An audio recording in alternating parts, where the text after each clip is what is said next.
Morning, YouTube. Good morning, Instagram. Sorry for the little delay this morning. I am here for the PTMI Daily Show. Hi, guys. My name is Dr. Ellison Melrose. I am a teaching assistant with Pregnancy and Postpartum Edition. So what I am on here today to talk about is the Bladder Diary that we utilize with our patient population that struggles with incontinence. But before we get into that, we are in week 5 of our current online cohort, and it's actually the week that we go into the Bladder Diary, and that's why it was relevant to today's PTNI topic. But the next PTN or the next pregnancy and postpartum course online will start April 26th, I believe. And our next live course is going to be in Denver on April 23rd and 24th. So coming up in a couple of weeks. So we are super excited to be on the road with that course. And it's been a blast so far. So we are excited if all of you guys can join us for that. So what is the Bladder Diary? Why do we use it? And how to interpret it with our patient population? So what we use the Bladder Diary for is often, well, let's talk about what it is first. So it's a self-reported voiding diary throughout the day. So there's multiple different types of diaries that you can see. For ICE, what we use is an Excel type of sheet that has every 3 hours the client or patient would be tracking what they're intaking fluids, their voiding habits, and if they had any leakage during that time. So we would be using this to track for those that maybe struggle with some stress urinary incontinence or urge urinary incontinence. So we want to know what they're drinking, how much they're drinking, and then how many times did they urinate during that voiding window. How many times did they go during those 3 hours? Did they void a small, medium, or large amount? Did they feel like did they have a strong urge to go to the bathroom, or were they going just in case? And then again, did they have any leakage with whatever they were doing? So 2 different types of patients will typically use this with most commonly, and those are going to be your urge incontinence or stress urinary incontinence. So the difference between those two, so our stress urinary incontinence are those patients that may leak urine with coughing, sneezing, running, jumping. Double unders is a common one that we hear. And then our urge incontinence are when you have that sudden urge to go to the bathroom and you have to go right away. So those are the 2 different types of clients that we typically will use these bladder diaries to track some of those habits that could be contributing to their symptoms. We can also use these in conjunction with a bowel or a nutrition diary as well to get a full picture of their bowel and bladder health and how that could be contributing to their pelvic floor dysfunction. Why we use this? So what we are trying to help our patients understand is things that could be contributing to the symptoms they have if they're a disruption of their life. Commonly, we help them figure out what the correlation between the different types of drinks they're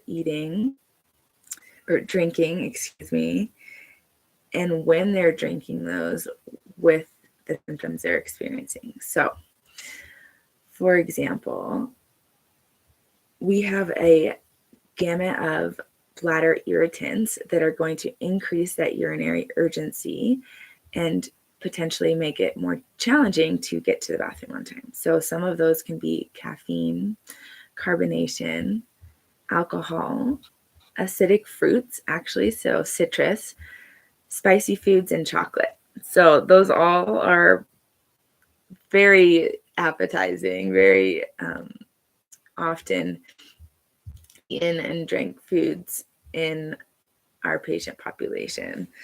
So particularly what I wanted to do today was go over a bladder diary of a client who is 8 months postpartum and kind of dive into the symptoms that she's experiencing and how this is a good, how we can use these clinically, these bladder diaries. So I have our PT on Ice bladder diary that we use for our cohort. And as you see here, so for those listening to the podcast, I have an Excel sheet. We have every 3 hours, there are different information that we're gathering. So for this patient, Sarah, in the morning, she woke up between 6 and 7 a.m. She is 8 months postpartum with her first kiddo. She drank 16 ounces of water and had 8 ounces of coffee. She voided 3 times during that first 3 hours of the day, and each of them were pretty large. And for that, that's pretty normal. So we wouldn't look at that, and we wouldn't look at that and say that that would be abnormal based on the non-voiding time during sleep, a lot of consumption of water, and then also that diuretic with the coffee. And it's a diuretic, and it's also an irritant. So it's going to make the bladder want to void sooner. So that is pretty normal. Sarah then drops her kiddo off at daycare and works until 3 p.m. She doesn't consume any water during the day at work because she's busy, and she knows that during her CrossFit workout today, she has double unders. So she doesn't want to fill up the bladder too much prior to that workout. At 3:30, she has her CrossFit class. She takes sips of water, but right before class, she drinks her 16-ounce Bang Energy drink for pre-workout.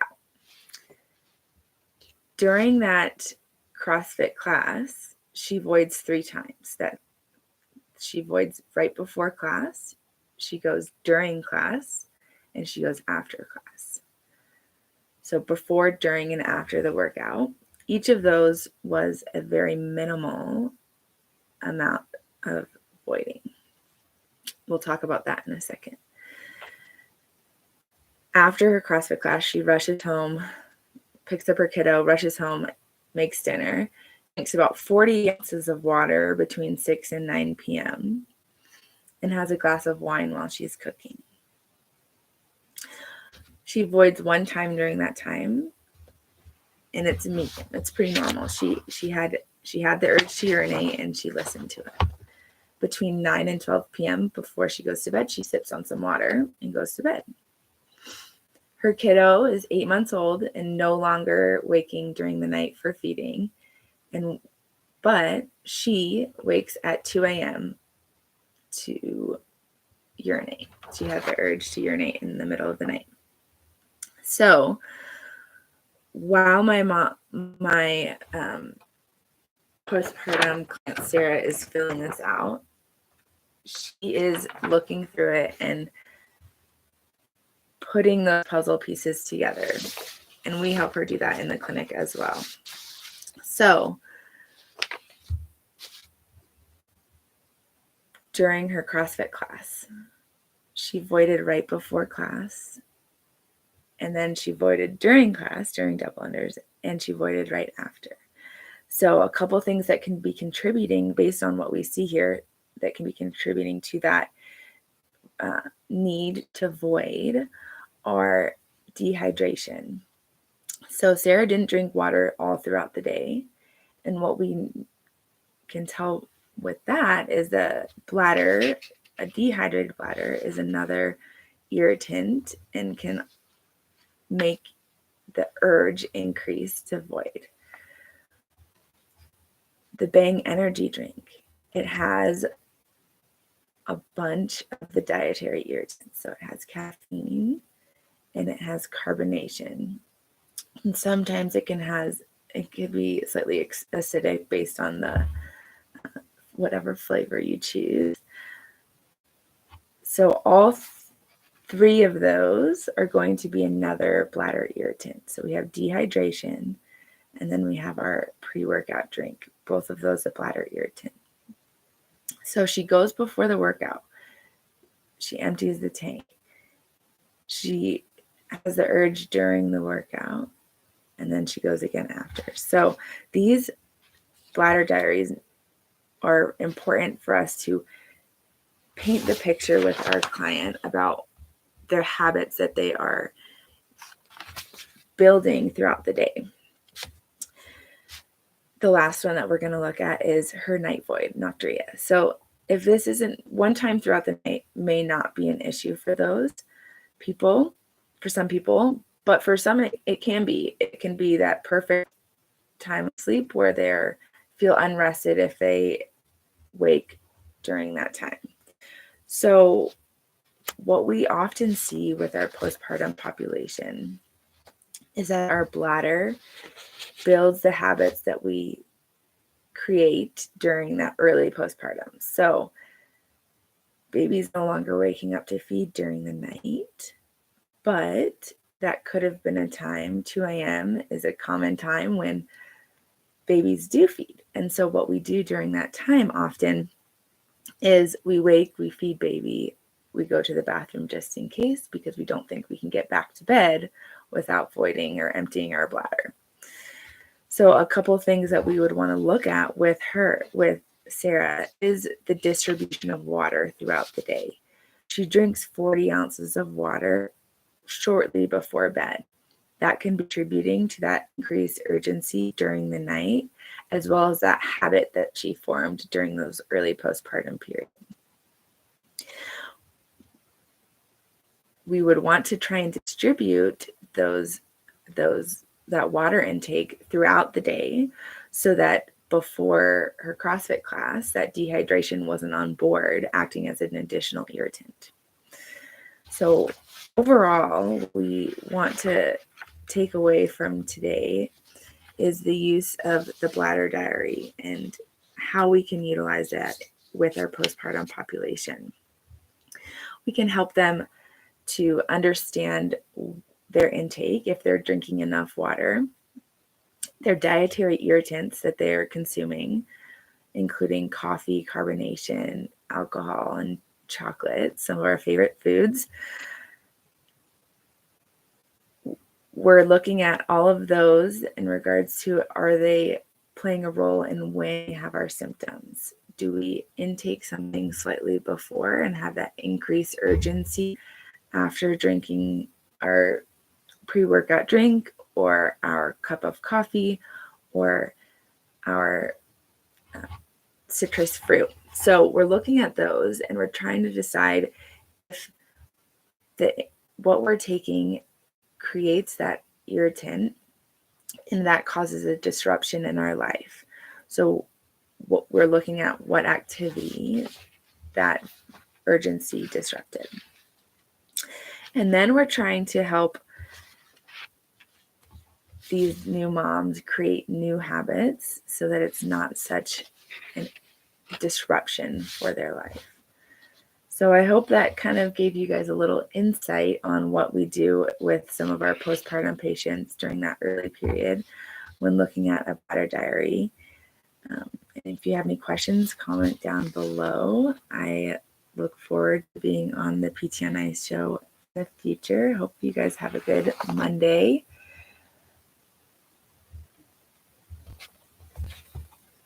All right. Have a good day, guys.